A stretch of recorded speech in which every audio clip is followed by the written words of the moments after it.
Prince Harry could be set for return to royal duties as trips without Meghan Markle have been a success. Prince Harry may be working his way back into the royal family, according to a royal biographer who believes solo engagements indicate a different approach to the Duke's work. Royal biographer Andrew Lownie told Daily Express US he foresees Harry having more contact with the royal family in the coming months. The Duke of Sussex recently visited New York to carry out a series of charitable engagements before flying to London for the WellChild Awards, an organization for which he has long been a patron. Lownie thinks he has seen a change in Harry, claiming he's no longer raging against the light. Harry is doing more engagements, Meghan has pulled back. The way it's presented, that they're sort of doing different things, and they're no longer joined at the hip, Lownie said. I wonder if there is a strategy for him to come back to Britain and have more contact with his family, and indeed do more public events. Hello viewers, please remember to subscribe and click on the notifications bell icon, so you will be notified whenever we upload new cookies about the British royal family. He feels Harry is possibly working his way back into the royal family, as a senior working member in some capacity.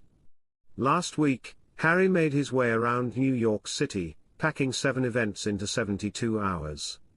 He then hopped on a plane to London this week, and this was followed by a quick trip to South Africa to meet up with his friend and charity partner Prince Seeiso of Lithio. I think he's keen to be doing more things here, in the UK.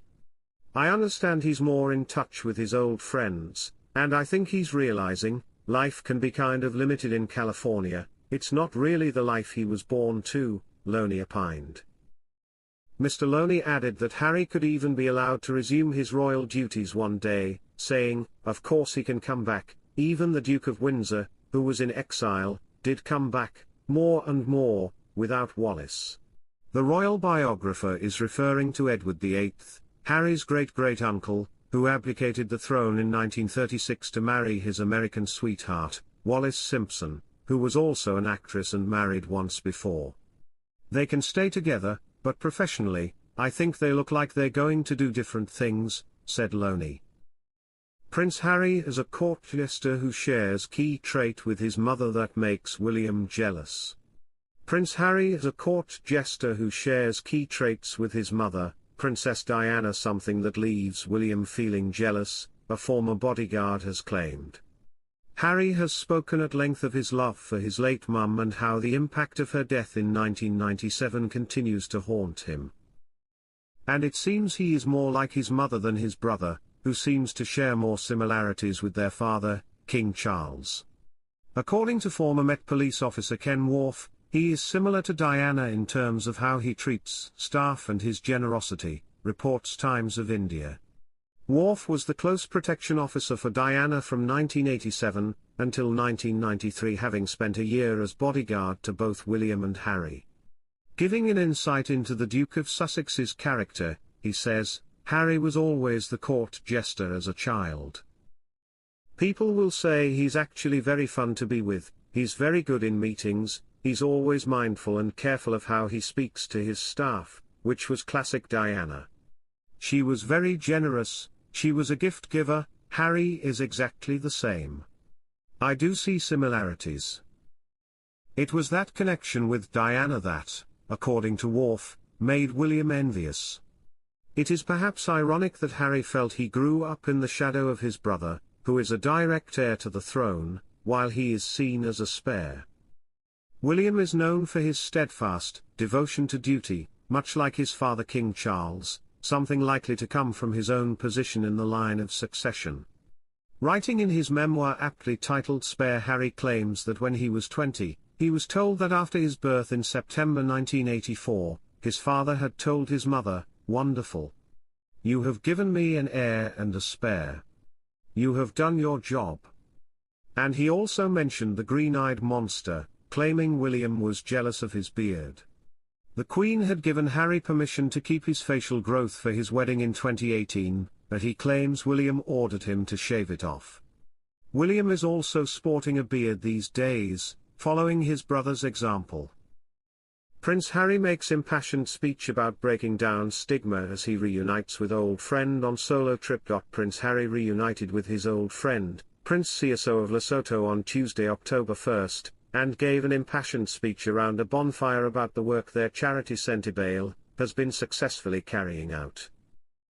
On day one of the prince's trip, his first to the African country in 5 years, he spoke in front of Prince Seeiso and youth leaders, where he shared details of the positive impact they had in breaking down stigma in this country and also in Botswana.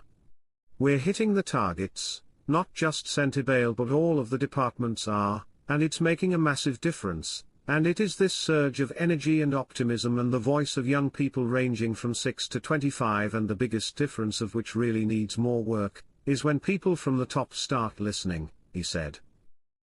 Prince Seeiso added, "This whole journey of Sentebale started from that element of, Harry, having come to the motherland. He's now my younger brother Mohali, the warrior, but experiencing breathing the same air, eating the same food as the children that inspired this dream to come to where we are now.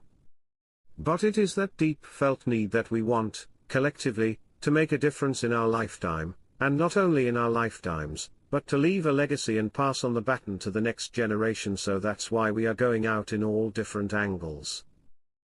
Harry first visited the country in 2004, when he spent 2 months of his gap year there, and then launched Sentebale in 2006, when 1 in 3 children in the country had lost a parent to HIV/AIDS-related illness. Sentebale now works across Lesotho and Botswana, teaching children critical life skills that build confidence, as well as providing inclusive services to address mental and physical well-being, and offering vocational training for young women. Their first night saw singers and dancers open the ceremony, which came after Harry's arrival in the country, where he greeted his old friend Seeiso and met with other leaders including Sentebale Board Chair Dr. Sophie Chandauka MBE, Withentuli Maletsane, Lesotho Country Director, and Katie Monchiwa, Botswana Country Director. During the rest of his visit, the Duke will visit Sentebale centers and showcase the charity's work to new supporters alongside existing donors through American Friends of Sentebale, with the princes also meeting local leaders and youth advocates. Harry will also help to mark Lesotho's 200th anniversary, and will visit Johannesburg, South Africa, where the group will take part in a reception with South Africa-based stakeholders and strategic partner Lebec, a women-led finance and philanthropy firm. Prince Harry is keeping Princess Diana's landmine legacy alive. He wants to finish the job. During his whirlwind visit to New York City, one of Prince Harry's key stops was an event supporting the Halo Trust, a humanitarian organization dedicated to creating a mine-free world, a cause close to his heart and championed by his late mother, Princess Diana. Thanks for watching. Please don't forget to like this video and drop comments, and most importantly don't forget to subscribe and hit the notification bell so you don't miss anything.